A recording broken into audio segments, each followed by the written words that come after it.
Tomorrow is September 30th, second annual day for Truth and Reconciliation, the National Day for Truth and Reconciliation. So we're here in Isle La Crosse, Saskatchewan. I was invited by the Circle of Elders and survivors to come up and spend the day with them tomorrow to commemorate this day.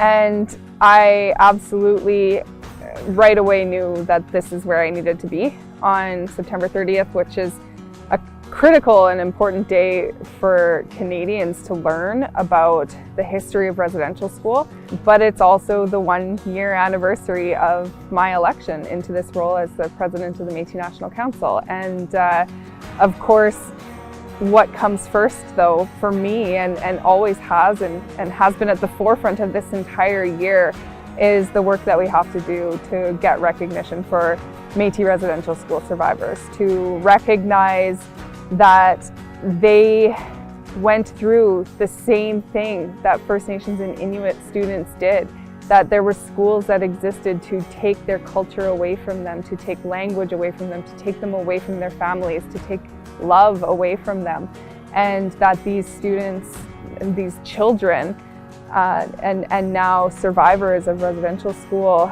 they deserve justice, they deserve recognition, they deserve healing, and they deserve to move down pathways for reconciliation in ways that they want it.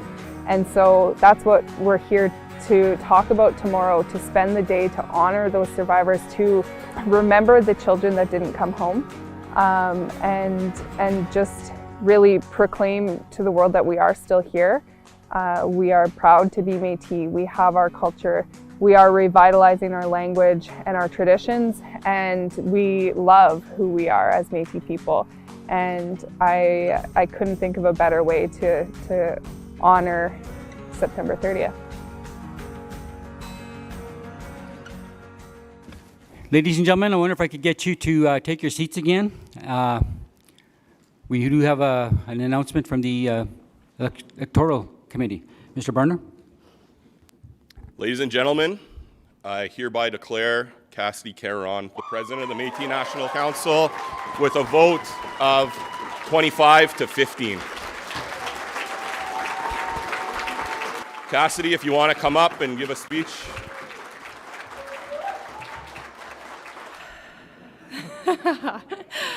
Wow. Thank you. Yesterday, we turned a new page.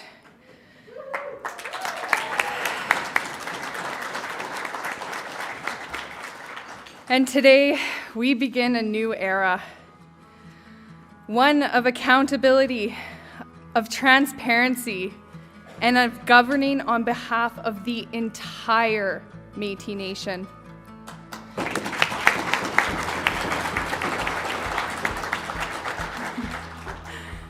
It's something that I didn't even see coming, really.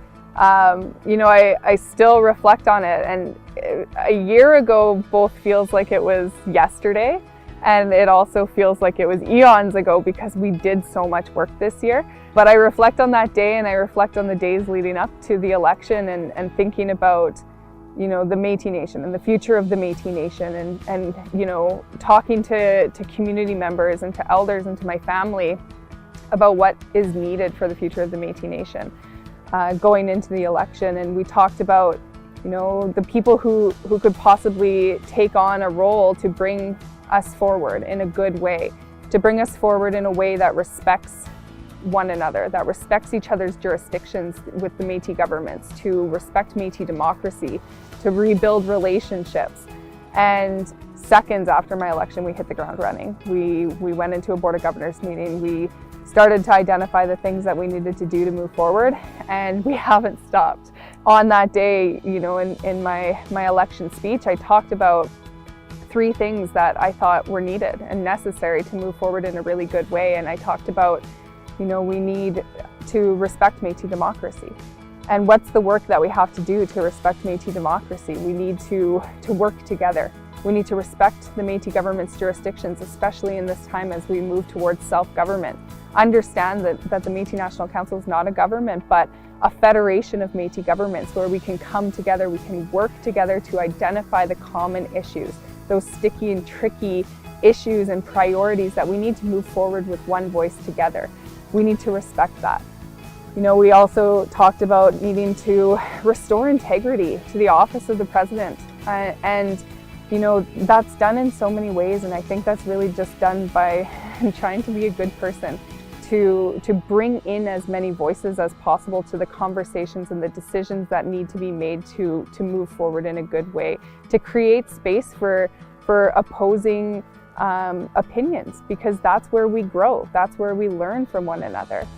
And another thing that we talked about on my election day was rebuilding relationships, and that was extremely critical in this last year. We need to rebuild relationships between one another as Métis people, between our communities, between our Métis governments.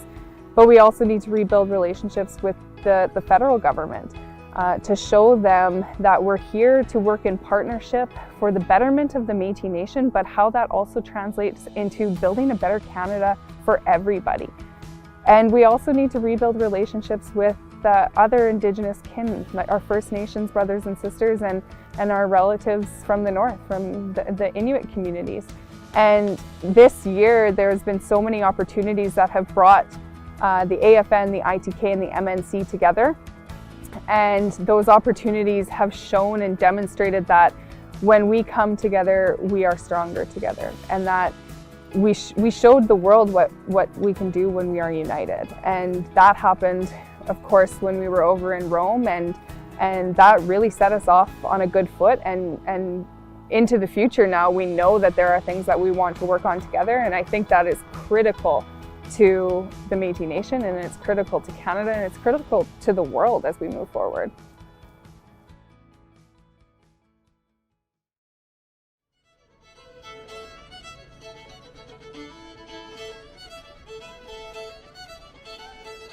Justice, healing, reconciliation.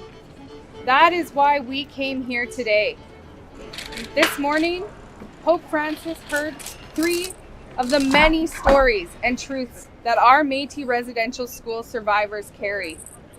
However, untold numbers have now left us without ever having their truths heard and their pain acknowledged, without ever receiving the very basic humanity and healing they so rightfully deserved. That is nothing short of a travesty, both of justice and of conscience. And while the time for acknowledgement, apology, and atonement is long overdue, it is never too late to do the right thing.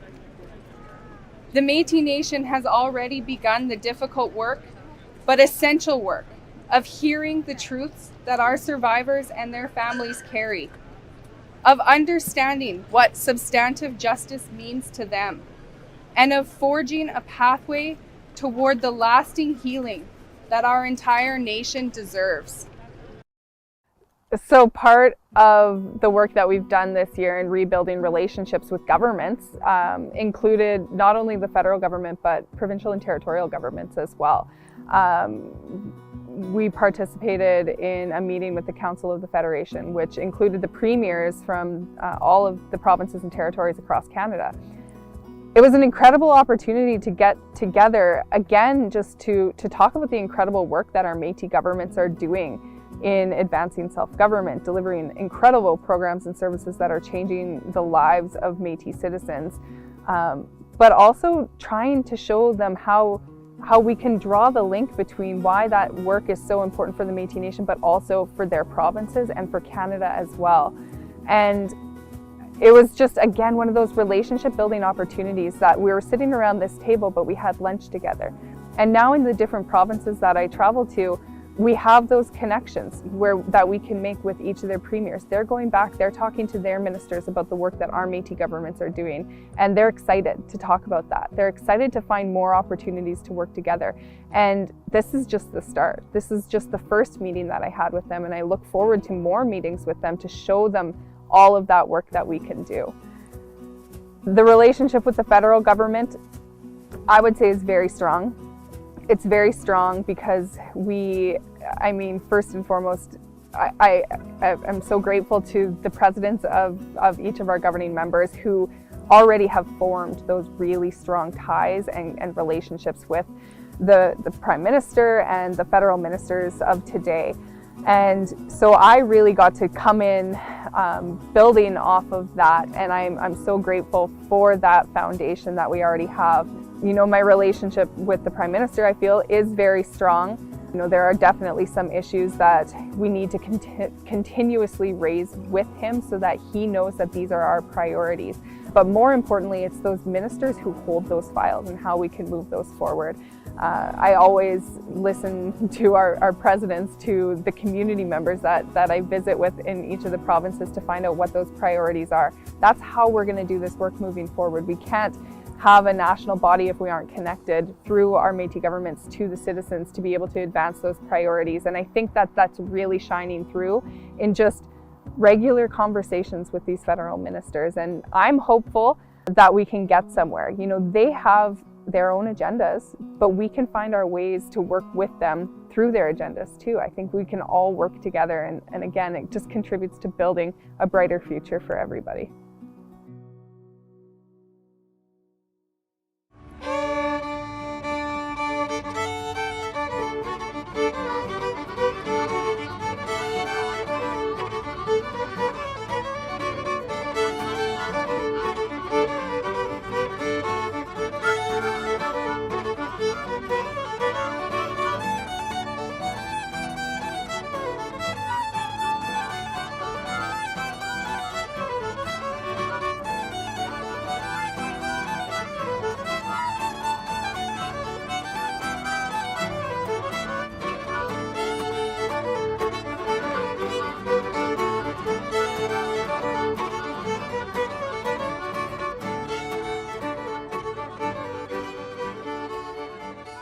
I want to first thank you all for making the procession out here today to this absolutely incredible sacred land of ours. This grave here, I get emotional too, is the mass grave of many soldiers who died.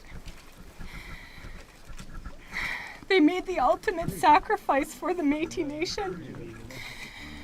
They fought for us to be here, to be proud of who we are today as Métis people.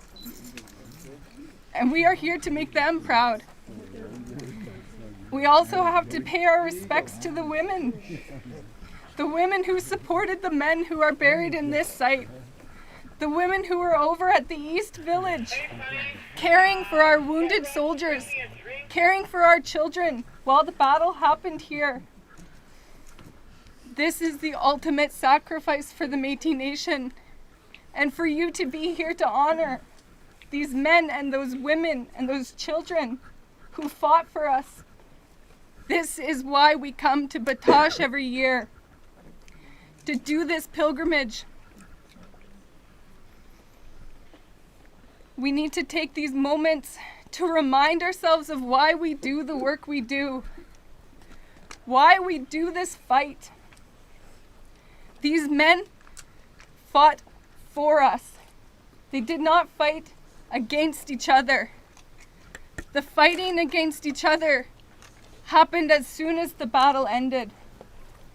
When the government came and had us sign papers to say, I didn't fight in that battle, but my neighbor and my brothers did. That's when the fighting amongst ourselves happened. And we need not forget that we came here to fight for our families and for our rights and for our land, and so that we can raise families to be proud of who they are. And that's happening today. And I can't help but imagine that the ancestors who lie in these graves, and the ones who are buried in the unmarked graves on the periphery of this cemetery too, not everyone is recognized with headstones, and we need to pay respects to all of these people and the lands that cared for our people. I'm so proud that we were able to get those lands back, and our ancestors would be proud.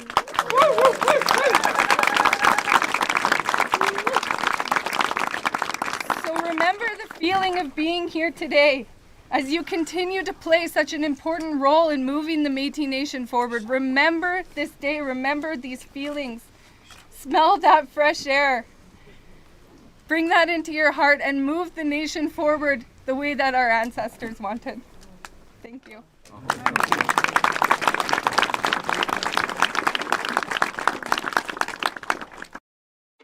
What has been your favorite part about being the president so far?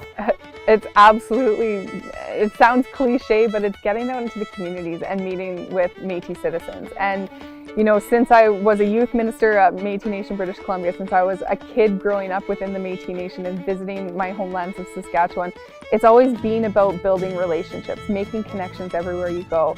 And since being in this position, I've seen people who I've formed relationships with throughout my entire life, but also getting to build new ones.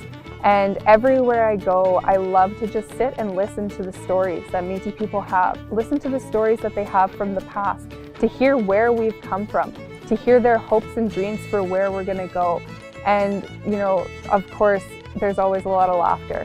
And that's what gets me through every single day is the hope and just the joy that Métis people have for being Métis, for knowing that we're progressing and that we're going to get to a time in our lives where we can raise our future generations to be proud to be Métis, that people will know what it means to be Métis, and that there's no question about why they're so proud to be who they are. They can speak their language, they know where they come from and they know where they're going. And you know, you see that reflected in all of the conversations that I'm having with Métis citizens across the homeland, and that's by far my favorite part of doing this work.